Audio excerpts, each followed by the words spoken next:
Hi guys, मैं पवन वर्मा और आज के इस वीडियो में हम बात करेंगे हमारा पार्टनरशिप फाइनल अकाउंट। लास्ट वाले वीडियो में मैंने आपको पार्टनरशिप की डेफिनेशंस और अकाउंट्स के चेंज के बारे में मैंने बताया हुआ था और आज के इस वीडियो में हम सीधा सीधा बात करेंगे हमारे पार्टनरशिप फाइनल अकाउंट्स के बारे में बात करेंगे।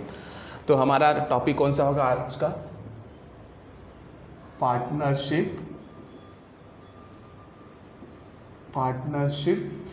फाइनल अकाउंट्स होगा, जो एग्जाम में कितने मार्क के लिए पूछा जाता है? 15 मार्क के लिए पूछा जाता है। हाँ, अगर आपको फाइनल अकाउंट बनाना है तो आपको क्वेश्चंस में क्या दिया रहेगा? आपको क्वेश्चन में ट्रायल बैलेंस दिया रहेगा। ये सारी बातें मैंने आपको लास्ट वाले वीडियो में मैंने आपको बताता। अब यहाँ से अब याद रखना, फाइनल अकाउंट स्टार्ट करने से पहले कुछ छोटी मोटी बातें जो आपको मेरे ख्याल से नॉलेज होना चाहिए, और जब तक कि आपकी लाइफ में अकाउंट चलेगा तब तक ये नॉलेज आप अपने पास में रखे रहना। अब याद रखना दोस्तों, अकाउंट्स में हम बात करते हैं ईयर्स की। किसकी बात करते हैं? ईयर्स की बात करते हैं। अब याद रखना, आपके अकाउंट्स में आपको दो टाइप्स के ईयर्स मिलेंगे। कितने टाइप के ईयर मिलेंगे? दो टाइप्स के ईयर मिलेंगे। सबसे पहला होता है ऐसा ईयर जो स्टार्ट होता है 1 जनवरी से। कहाँ स्टार्ट होता है? 1 जनवरी से स्टार्ट होता है और एंड कब होता है? 31 दिसंबर। कहाँ एंड होता है? 31 दिसंबर। और एक ऐसा ईयर होता है जो स्टार्ट होता है 1 अप्रैल से और ख़त्म कहाँ पे होता है? 31 मार्च पे। नॉर्मली आपने भी देखा होगा कहीं कहीं आपको क्वेश्चंस में ईयर एंड 31 मार्च भी दिखाया जाता है, और आपने कोई क्वेश्चन ऐसे देखे होंगे जो कहाँ पे खत्म होता है? 31 दिसंबर में होता है। तो इस दो तरह के ईयर्स होते हैं। जो ईयर्स आपके 1 जनवरी से स्टार्ट होते हैं और 31 दिसंबर पर ख़त्म होते हैं, ऐसे ईयर्स को बोला जाता है कैलेंडर ईयर। क्या बोला जाता है? Calendar year. क्या बोला जाता है? Calendar year. कैलेंडर ईयर वो ईयर होता है जो आपका स्टार्ट होता है 1 जनवरी से और ख़त्म कहाँ पे होता है? 31 दिसंबर से। नॉर्मली याद रखना, नाम ही लिख दिया कैलेंडर, और कैलेंडर में स्टार्टिंग जनवरी से होता है, दिसंबर में क्या हो जाता है? ख़त्म हो जाता है। अब बात करते हैं ऐसे ईयर्स की जो स्टार्ट होता है 1 अप्रैल से और ख़त्म कहाँ पे होता है? 31 मार्च पे। ऐसे ईयर्स को बोला जाता है फाइनेंशियल ईयर। क्या बोला जाता है? Financial year. क्या बोला जाता है? Financial year. फाइनेंशियल ईयर वो ईयर होता है जो आपका स्टार्ट होता है 1 अप्रैल से और ख़त्म कहाँ पे होता है? 31 मार्च से। अब समझने की कोशिश करना, अगर आपने कोई सा भी क्वेश्चंस रीड किया और आपको बोल दिया गया बनाओ prepare a final account as on 31 March, तो याद रख लेना हम कौन सी ईयर्स की बात कर रहे हैं? हम बात कर रहे हैं फाइनेंशियल ईयर। किसकी बात कर रहे हैं? फाइनेंशियल ईयर्स की बात कर रहे हैं। और कोई भी ऐसा फाइनल अकाउंट जो बोल दिया बनाओ एज अ 31 दिसंबर, तो हम कौन सी ईयर्स की बात करते हैं? कैलेंडर ईयर की बात करते हैं। कि याद रखना, नॉर्मली आपको 90% क्वेश्चन में कौन सी ईयर्स की बात करेगा? फाइनेंशियल ईयर्स की बात करेगा। तो समझ गए होंगे दोस्तों, जब तक कि आपकी लाइफ में अकाउंट्स है तो आपको ये दो टाइप की ईयर्स मिलेंगे। 90% केस नॉर्मली सब फाइनेंशियल ईयर फॉलो करते हैं। आप नॉर्मली कोई से भी क्वेश्चन भी उठा लोगे तो आपको 31 मार्च आपका क्या होगा? एंड ईयर्स होगा। तो याद रखना, सबसे पहले हमने किसी बात कर ली? ईयर्स की बात कर ली। तो नॉर्मली आप ये नोट डाउन करके रख ले, और जब तक कि आपकी लाइफ में अकाउंट्स है तब तक ये दो बातों का आप ध्यान रखना वहाँ पे। अब सीधा सीधा हम अब बात करते हैं हमारे अकाउंट्स के बारे में। अब ये जो चैप्टर है हमारा फाइनल अकाउंट, अब इसमें आपको 4 टाइप के अकाउंट्स बनाने पड़ेंगे। कितने? 4 टाइप के अकाउंट्स बनाने पड़ेंगे। सबसे पहला याद रखना, अब यहाँ पे फाइनल अकाउंट जो हमारा पार्टनरशिप फाइनल अकाउंट होगा, उसमें हमें कितने अकाउंट के साथ में डील करना पड़ेगा मैं आपको बता देता हूँ। सबसे पहला होगा आपका ट्रेडिंग अकाउंट। क्या होगा आपका? Trading accounts. कौन सा अकाउंट होगा? ट्रेडिंग अकाउंट होगा। सेकंड होगा आपका profit and loss account. Second account कौन सा होगा? आपका प्रॉफिट एंड लॉस अकाउंट होगा। उसके बाद में जो आपका नेक्स्ट वाला होगा, ये अकाउंट नहीं, ये है स्टेटमेंट है, जिसको हम लोग क्या बोलते हैं? बैलेंस शीट बोलते हैं। क्या बोला जाता है यहाँ पे? बैलेंस शीट बोला जाता है। ये नॉर्मली आपने 11th में ये तीन आपने तो ऑलरेडी बनाया होगा। 11th में जो आपने सोल प्रोप्राइटरशिप का फाइनल अकाउंट जब आप बनाते थे तो आप उसमें trading account, profit and loss account, balance sheet, और आप क्या बनाते थे वहाँ पे आप बनाया करते थे कैपिटल अकाउंट। क्या बनाया करते थे आपने? कैपिटल अकाउंट बनाया करते थे। सर ये कैपिटल अकाउंट के बारे में याद रखना, आपका जो चैप्टर नंबर 1 है वो पूरा का पूरा आपको कैपिटल अकाउंट्स के बारे में बताया हुआ, लेकिन मैं आपको इसी चैप्टर के अंदर कैपिटल अकाउंट के बारे में भी क्या करूंगा? समझा दूंगा। तो इसलिए मैंने चैप्टर नंबर 1 कैपिटल अकाउंट के ऊपर अलग से वीडियो नहीं बनाया। इसी चैप्टर में आप कैपिटल अकाउंट के बारे में भी क्या कर लोगे? समझ जाओगे। आपको एग्जाम में भी कैपिटल अकाउंट के ऊपर अलग से क्वेश्चन आता नहीं है। तो याद रखना सबसे एक अकाउंट कौन होगा, कैपिटल अकाउंट। और कभी कभी आपको क्या बोल दिया जाएगा, करंट अकाउंट। कौन सा अकाउंट बोल दिया जाएगा, current account. Sir current account कब बनाया जाता है बता देता हूँ आपको इसी कैपिटल अकाउंट में। याद रखना जो आपका कैपिटल अकाउंट है, दो तरह का आपका कैपिटल अकाउंट होता है। कितने तरह का होता है, दो तरह का कैपिटल अकाउंट होता है। एक होता है फिक्स कैपिटल अकाउंट। क्या होता है, एक फिक्स्ड कैपिटल अकाउंट। कौन सा अकाउंट होता है, फिक्स कैपिटल अकाउंट होता है। और सेकंड होता है फ्लक्चुएट कैपिटल अकाउंट। क्या होता है,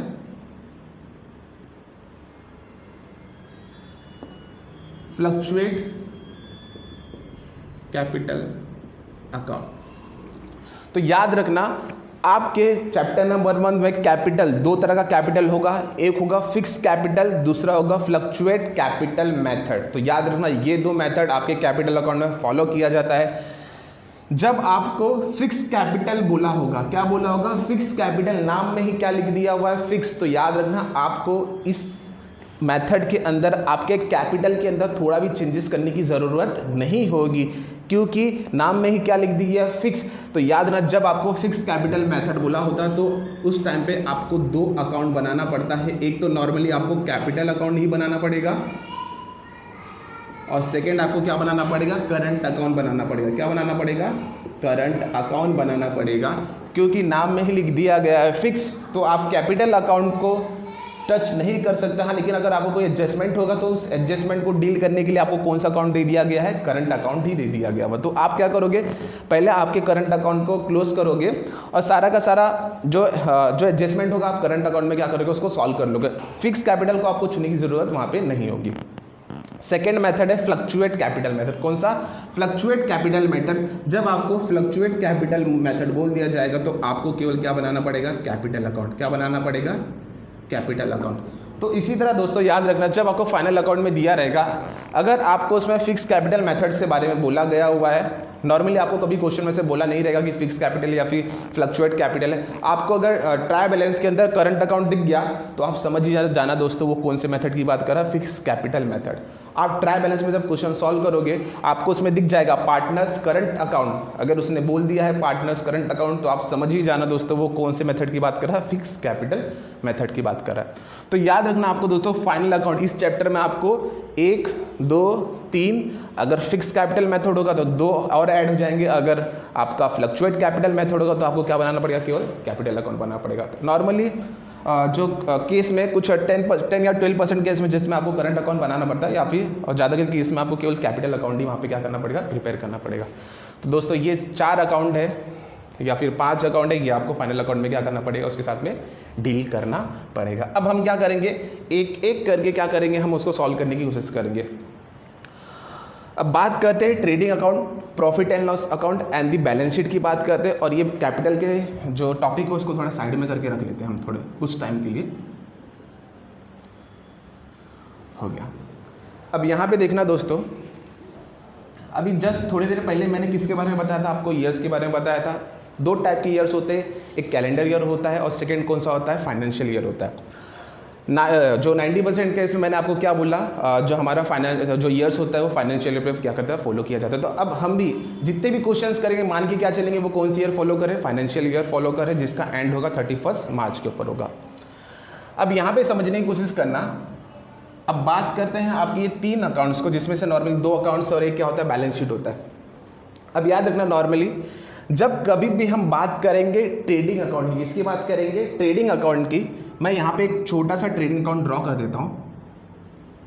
नॉर्मली टी टाइप का आपका जो अकाउंट्स होता है टी टाइप का बनता है, तो वहाँ पे मैंने यहाँ पे बना दिया ट्रेडिंग अकाउंट। आपने 11th में भी सोल प्रोप्राइटर में ट्रेडिंग अकाउंट बनाया होगा, तो मेरे ख्याल से यहाँ पे आपको डिफिकल्टीज नहीं आएगी समझने के लिए। जब आप बनाते हो ट्रेडिंग अकाउंट तो आप ऊपर हेडिंग में क्या लिखते हो, trading account for the year ended, जो भी आपका 31 मार्च चलेगा आप यहाँ पे क्या कर देते हैं, लिख देते हैं। फिर वो डेबिट क्रेडिट 2 कॉलम हो गया। अब उसके बाद में जो चर्चा हम थोड़ी देर में बात करेंगे। मैंने यहाँ पे क्या लिख दिया, trading account for the year ended 31 मार्च हो गया। उसके बाद में सेकंड हम यहाँ पे बात करते हैं, किसकी बात करते हैं, प्रॉफिट एंड लॉस की बात करते हैं। तो मैं भी यहाँ पे क्या करता हूँ, छोटा सा एक प्रॉफिट एंड लॉस ड्रॉ कर देता हूँ। क्या लिखूँगा यहाँ पे मैं, profit and loss accounts, normally मैंने अकाउंट्स को यहाँ पे शॉर्ट में लिख दिया accounts for the year ended 31 मार्च हो गया। आपने 11th में भी ऐसा प्रॉफिट एंड लॉस बनाया होगा। अब लास्ट में क्या होता है, हमारा बैलेंस शीट होता है, तो आप क्या करते हो यहाँ पे बैलेंस शीट एज ऑन, फिर आप क्या करते थे, जो 31 मार्च लिखते थे यहाँ पे, फिर आपके दो साइड हो जाते थे, यहाँ पे लायबिलिटी और एसेट्स आप यहाँ पे लिख देते थे। तो नॉर्मली याद रखना, आपने जो 11th में मेरे ख्याल से ऐसा कुछ बनाया होगा फाइनल अकाउंट में। अब बात करते हैं यहाँ पे, देखना ट्रेडिंग अकाउंट की बात करते हैं, वहाँ पे आपने क्या लिखा है, trading account for the year ended. Profit and loss में आपने क्या लिख दिया, profit and loss for the year ended. तो याद रखना दोस्तों, मेरा एक ही क्वेश्चन है, जब आपने इन दोनों अकाउंट में लिख दिया for the year ended 31 March, तो आपने ऐसा क्यों नहीं लिखा balance sheet for the year ended 31 March. तो याद रखना, ये जो क्वेश्चंस होता है नॉर्मली बच्चे इसको इग्नोर कर देते कि मेरे ख्याल से उनका इन बैलेंस शीट के अंदर अमाउंट से कुछ लेना देना नहीं है। लेकिन याद रखना दोस्तों, आपका यहाँ पे जो अकाउंट्स का बेस बन रहा है, तो याद रखना कुछ भी डाउट होगा, नॉर्मली ऐसे बहुत सारे क्वेश्चंस होंगे जिसका क्या होगा, मेरे ख्याल से आपके ये जो फाइनल अकाउंट के अमाउंट पे कोई इफेक्ट आने वाले नहीं है। लेकिन याद रखना, ऊपर हम ऐसा क्यों लिखते हैं उसका रीजन भी क्या होना आपके पास में होना चाहिए।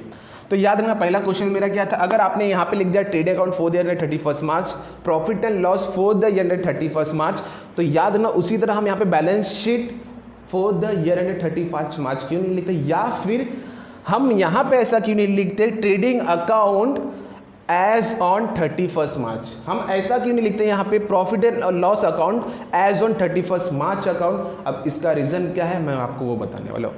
अब यहाँ पे रखना दोस्तों, ये जो दो अकाउंट्स की बात करो, किस दो अकाउंट्स की, trading account and profit and loss account, ये दो ऐसे अकाउंट है जो आपके रोज चेंज होने वाले, क्या होने वाले, जो आपके रोज चेंज होने वाले, जिसको हम लोग डेली ऑपरेशंस में आएगा। किस में जाएगा, यहाँ पे ये डेली ऑपरेशंस में जाते हैं, जिसका डे टू डे बिजनेस में क्या होता है, involvement. Day to day business में क्या होता है, इन्वॉल्वमेंट होता है। एग्जाम्पल के लिए अब सीधा सीधा बात करते हैं हम ट्रेडिंग अकाउंट में। आपने देखा होगा ट्रेडिंग अकाउंट में नॉर्मली पता होगा, इस साइड में हम क्या लिखते हैं, बाय सेल्स, क्या लिखते हैं, बाय सेल्स, और इस साइड में क्या लिखते हैं, टू परचेस हो गया। अब याद रखना दोस्तों, क्या आप साल में एक ही दिन, क्या आप साल में बस एक ही दिन सेल करते हो, या फिर आप साल में एक ही बार परचेस करके पूरे साल भर वही बेचते रहते हो। नहीं सर, हम क्या करते हैं, हमारा बिजनेस ही क्या होता है, रोज खरीदना होता है, खरीदने के बाद हम क्या करते थे, उसको सेल कर देते। तो परचेस करना, सेल करना, ये आपका क्या होता है, डेली ऑपरेशन होता है। आप क्या करते हो, डे टू डे एक्टिविटी क्या करते रहते हो। एग्जाम्पल के लिए आज की बात करते हैं, अगर आपने आज सेल्स किया हुआ 10 रुपए का, तो कल क्या होगा, ये सेल्स आपका क्या होगा, बढ़ जाएगा, 10 से क्या होगा, 20 हो जाएगा। तो ऐसे अकाउंट जो आपको रोज चेंज करने होंगे, रोज अल्टर करने होते रहेंगे, इसीलिए उस अकाउंट्स के ऊपर हम लिख देते फॉर द ईयर। क्या लिखते हैं, फॉर द ईयर, मतलब पूरे साल के लिए हमने क्या कर दिया, ये बनाया हुआ है, पूरे साल के लिए हमने क्या कर दिया हुआ है, बनाया हुआ है।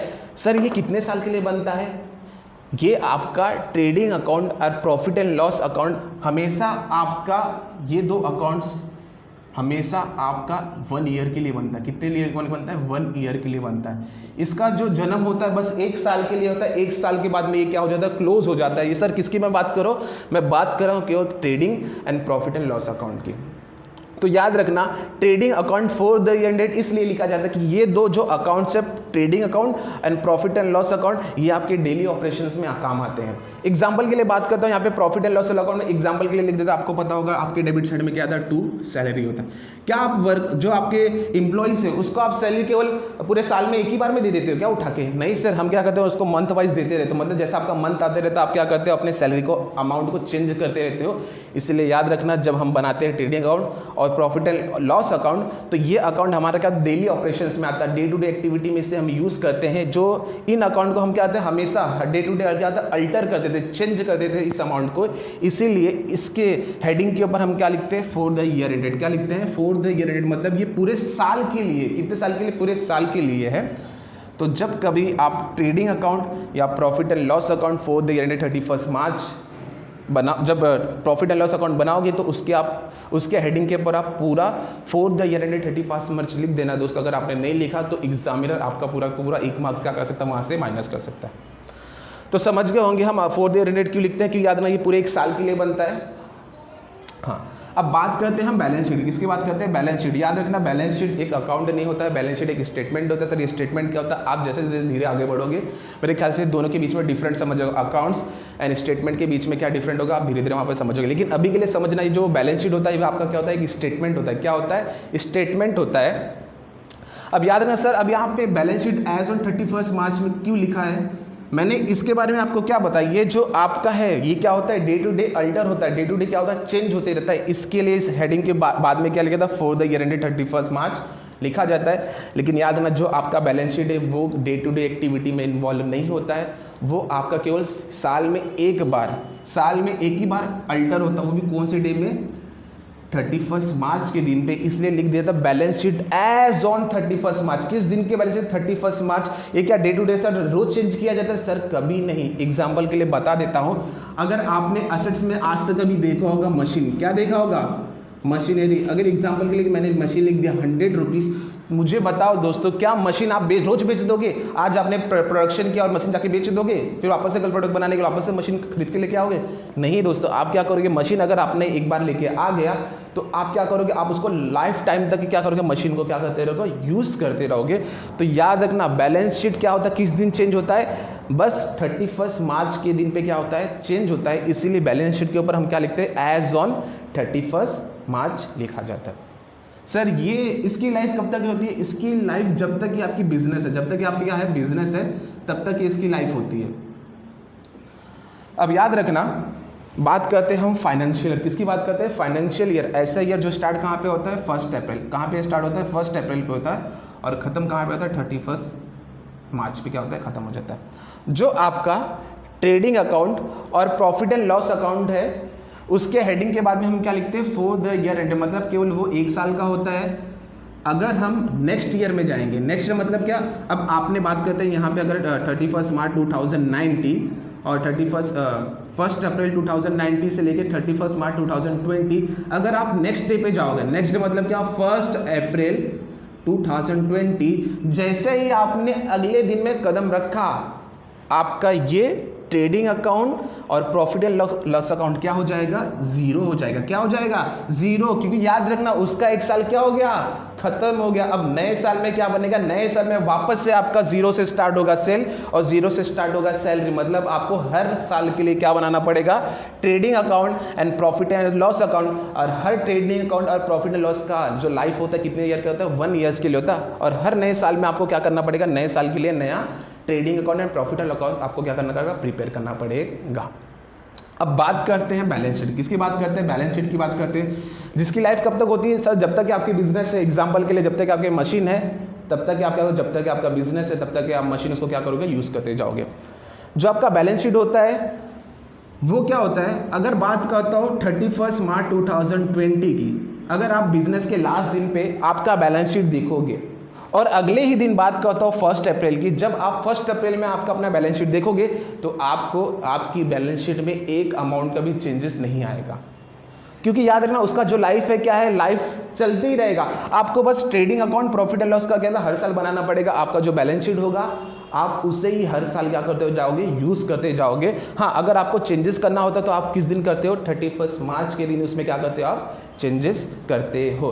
तो याद रखना दोस्तों, जब आप कभी भी फाइनल अकाउंट बनाओगे तो इसके ऊपर ये हेडिंग के बारे में जरूर याद रखना। अगर आपने ये हेडिंग नहीं लिखा तो एग्जामिनर आपका 1 मार्क्स काट लेगा। हाँ, इसके बिहाफ में आप एज ऑन मत लिख देना, क्योंकि मैंने आपको बता दिया ये डेली एक्टिविटी में काम आते हैं। हाँ, और इसके बिहाफ में आप फॉर द ईयर एंडेड नहीं लिख देना, क्योंकि याद रखना वो एक साल के लिए क्या होता है? केवल चेंज किया जाता है। तो याद रखना, ये जो छोटी बातों का आप हमेशा ध्यान रखना, क्योंकि इसमें मेरे ख्याल से आपके 1-2 मार्क्स क्या हो जाएगा वहाँ पे डायरेक्ट एग्जामिनर आपका कर लेगा वहाँ पे। तो अब गाइस सीधा बात करते हैं हम ट्रेडिंग अकाउंट के बारे में, सीधा वहाँ पे हम आ जाते हैं। तो ये जो कुछ बेस नॉलेज था वो मेरे ख्याल से आपने अगर 11th में लिया रहेगा तो ठीक है, नहीं तो आज के बाद में कभी से भूलना नहीं।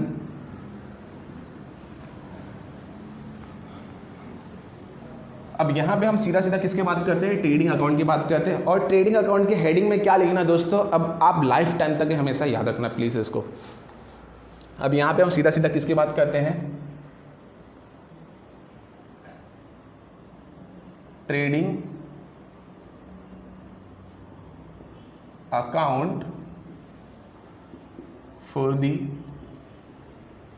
ईयर एंडेड 31 मार्च होगा। उसके बाद में जो आपको क्वेश्चन से ईयर दे जाएगा वो आप वहाँ पे क्या कर देना, लिख देना। अब आपका ट्रेडिंग अकाउंट कैसे दिखता है मैं यहाँ पे बना देता हूँ।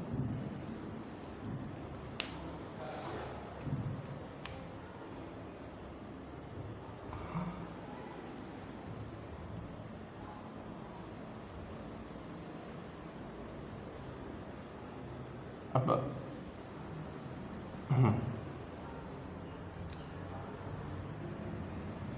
आपके अकाउंट से कितने दो साइड्स होते हैं आपको पता होगा। एक कौन सा साइड होता है, एक डेबिट साइड होता है और एक कौन सा साइड होता है, क्रेडिट साइड होता है। तो मैं यहाँ पे लिख देता हूँ, हमारा यहाँ पे डेबिट साइड हो गया और सेकंड हमारे यहाँ पे हो गया क्रेडिट साइड हो गया।